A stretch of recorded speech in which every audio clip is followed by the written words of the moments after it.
hood politics before your eyes. What up, y'all?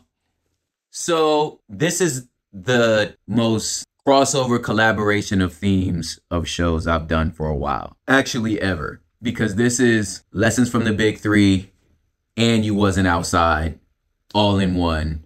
Because this is one of those weird moments where all the things that I believe we understand and experience can help us understand things we have not experienced. Maybe not to the fullest extent because, hey, you know, if you've never walked in another person's shoes, man, you should always remember that that's the case. But you can at least empathize because you have a way to get your brain around what's going on. Having said that, let's talk about BBL Drizzy. Now, I know at this point, it's kind of old news. I mean, there's Kumbia versions, right? There's Bollywood versions. Like, it's a done deal. Once you're memed, you're memed. Now, there's always life after being memed, you know, depending on how you play the game. But it is what it is. But at this point, I think it's important to say where the phrase came from. And it came from Rick Ross. Now, why is that important? Because I want to teach y'all something called cultural capital. There's capital, which just means bread, money, dough. You spend capital, right? Capital is earned. Capital gains, capital losses. It's just about, it's money. A lot of times, the business folk, when they say capital, they talking about cash flow. Like how much can you, if you swipe your card, how much money is in there? Which as a side note, little homies, I had a very wealthy person, which at first I was going to ignore because you're already very wealthy. So what do you have to tell me? But what this person said is true wealth is swiping your card and not worrying about if it's going to go through. If you have a need, you're able to take care of it. It's not worrying about the price tag because you know you could cover it. Your car breaks down, you can cover the car. You got to change the air conditioner, you can change the air conditioner. It's not so much the volume, but the comfort. Because I know some fools who got private jets, but they got to mortgage the gas. Meaning you getting a loan so you can put a gas into your private jet. You understand what I'm saying? Wealth can be a lot of different things, but cultural wealth, cultural capital, oh, that's earned. That's your certification.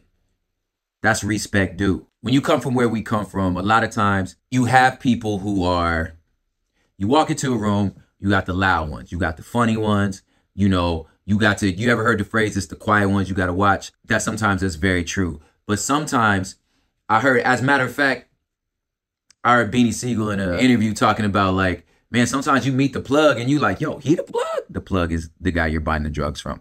He be a square, just like a nerdy dude, but he has cultural capital. Cultural capital is earned. So back to the illustration. You walk into a room, you see all these people, and the degree for which your antennas is strong enough, the degree for which your spidey senses, your hood card is sharp enough, is you can figure out which one of these persons are actually the shot caller. Because sometimes it's not the obvious one. Sometimes it's another person who, if you're not really from this world, you may not figure it out. So you doing your best to impress this person over here when this person really ain't got no say. It's really that person. Kind of like that Iron Man movie where the homeboy was really just an actor, you know? So that being said, the reality is Rick Ross makes a lot of money, but sells considerably less units as Drake or Kendrick. And nobody's really talking to Rick. Like, why is you talking about this? Well, because Rick Ross, Rozay, has a very specific cultural capital. Number one, he's funny. And number two, whether his backstory about him being this drug cartel runner when he was really a security guard at a police at jail is not the point. He has cultural capital. The culture believes him. So even though Drake is undoubtedly a bigger international star, Rick Ross has the culture. He has the capital. So when he, on an Instagram story, said the phrase BBL Drizzy, it latched on because he has the cultural capital. He's the guy sitting in the corner actually calling the shots, if we're making reference to the illustration I gave before. He's the kid that gets to say whether you could come to the kickback or not. He don't have to be the most popular. He don't have to be the wealthiest. He don't have to be the biggest athlete. Hell, he ain't in shape at all. And that's his thing. And he's like, and I still got girls and I still run this bus, and you still just want to be, you know, outside at the park washing your Chevys. You are not welcome. And he is the one that gets to call that. This is why BBL Drizzy, besides the fact that it's super funny. I'm at the pool party. BBL Drizzy, I'm at the pool party. Y'all, that was wild. I can't believe that man did that. So anyway, and now it's out of here. But to understand him, this is not necessarily his fight. He had issues with Drake over French Montana and all those different things. And other business stuff that happened off camera that you and I, unless you really into like the tea of it all, you may not even know a lot of the stuff. And sometimes it's not even tea. It's actual like actual factual gang stuff. And it's things that are true because these people are like actually friends, you know, or they're not friends, but they're actual men. And then some of them are friends. So if you've done my friend dirty, you know, that's not the move. Like there are things that are just on general principle, on GP, it's just not allowed. Like you don't do the homies dirty, even if it's good business. Sometimes the relationship, the friendship, the G code, if you will, says that this code comes over good business. And if that's the case, then me and this person need to talk it out, because I'm not going to ever function against the code. We're going to talk this out to make sure that everything goes right. But if I'm talking to somebody who don't follow no code, oh, it's up.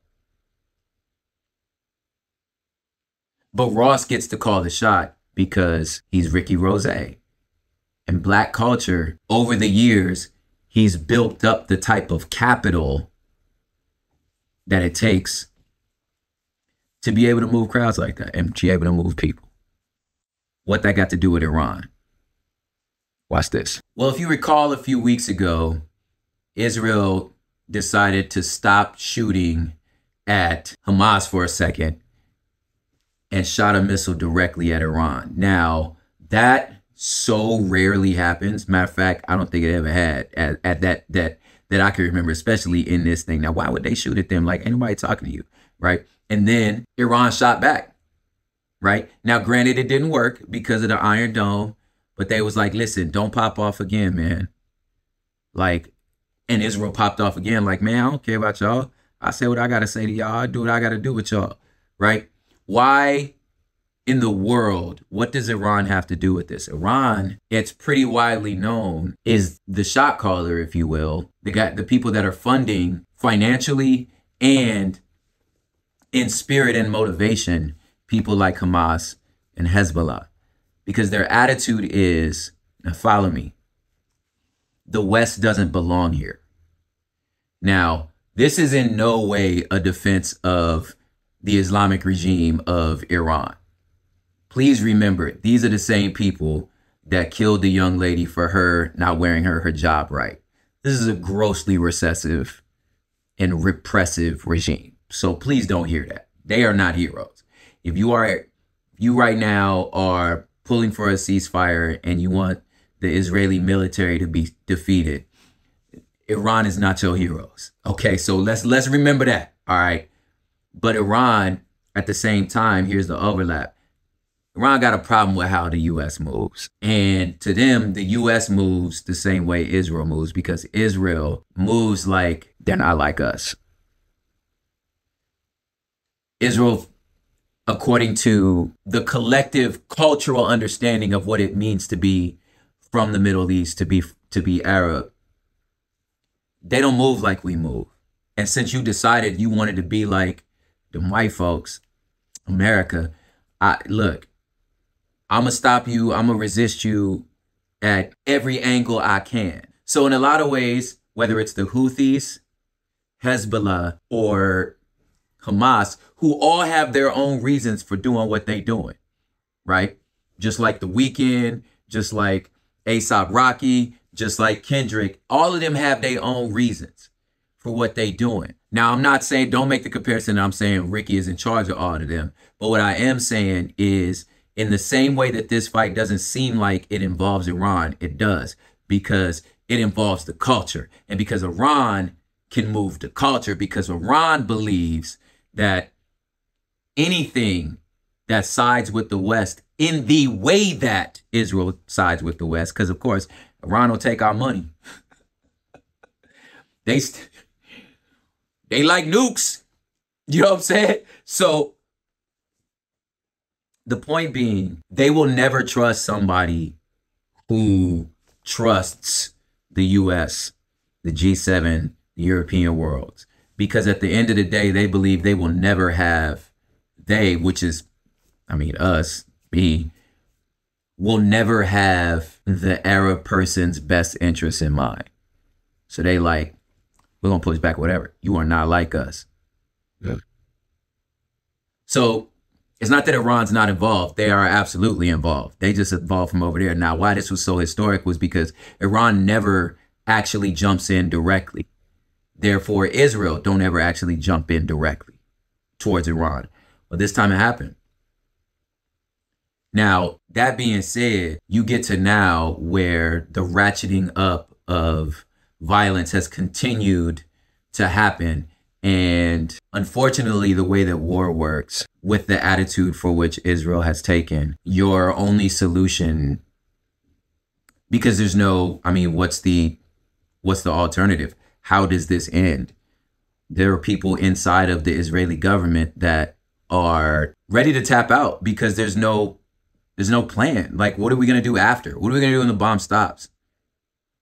You can't eliminate Hamas because it's an idea. You could kill every person, but as all history shows, as all the research shows, is when you have this state-sanctioned violence, it just creates more militancy. It creates more extremism. So it'll be Hamas by another name. Your only solution, if you're trying to wipe that out, honestly, is to wipe everybody out. And even if you wipe everybody out, the rest of us saw you wipe everybody out. And you know what that's going to do? That's going to enrage everyone else. So I don't know. I don't know what the answer is, right? All eyes on Rafa right now. I'm actually getting a little emotional here, y'all. Mainly because I know history and I also know the streets. In terms that it's very difficult when you're trying to do gangs interventions to get a young man to sit across the table from another young man who quite possibly murdered his best friends, who quite possibly are the reasons why a lot of them in jail or a lot of their family members are either missing or dead. How do you expect me to possibly talk about peace after this? No one's hands don't have blood on them.